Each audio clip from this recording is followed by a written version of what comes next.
Ce qui s'est réellement passé à l'IMEB, témoignage des joueurs.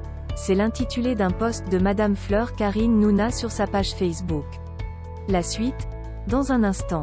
Cliquez sur le pouce bleu et activez la cloche de notification pour ne manquer aucune de nos futures publications. Voici les détails de son post dans son intégralité. Témoignage d'un remplaçant depuis le banc de touche. Les gradins semblaient vides, mais nous qui étions au stade, on avait l'impression que le stade était hanté, que dans les gradins, il y avait plus de 12 000 fantômes qui au lieu d'encourager les joueurs criaient justice.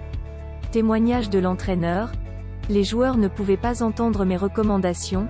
Le stade était dominé d'une part, par les cris des étudiantes anglophones violées au début de la crise par les soldats de l'armée camerounaise.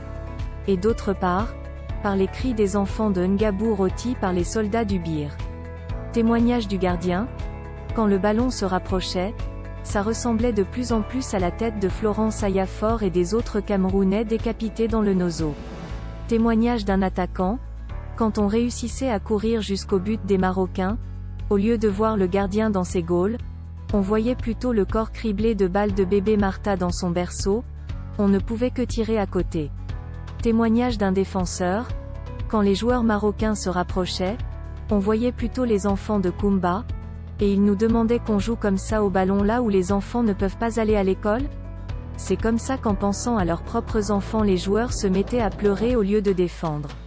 Témoignage d'un milieu de terrain.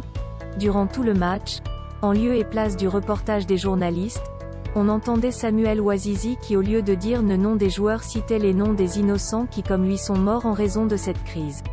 C'était horrible et jusqu'à la fin du match il n'avait pas fini. Nous on a vite plié bagages pour quitter le Nozo et rentrer à Douala. Témoignage du capitaine. Ce n'était pas facile, on n'avait pas la paix, j'ai dit à mes gars, on ne peut pas jouer un match dans un cimetière sans respecter au moins une minute de silence à la mémoire des morts qui hantent les lieux. Mais le staff nous a dit que les instructions venaient directement de la présidence, pas de minute de silence et même hymne national en français. À partir de là j'ai compris qu'on était fichu. Témoignage anonyme d'un joueur. On jouait la peur au ventre. Les Marocains ont fini par le comprendre.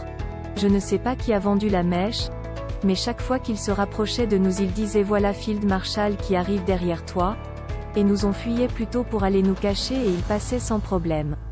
Il faut qu'on résolve cette crise avant la CAN sinon on aura le même problème. Veuillez prendre 3 secondes pour liker la vidéo et la partager. N'oubliez pas de vous abonner à la chaîne YouTube Camer TV Info et Cameroun Actu. À bientôt pour de nouvelles publications.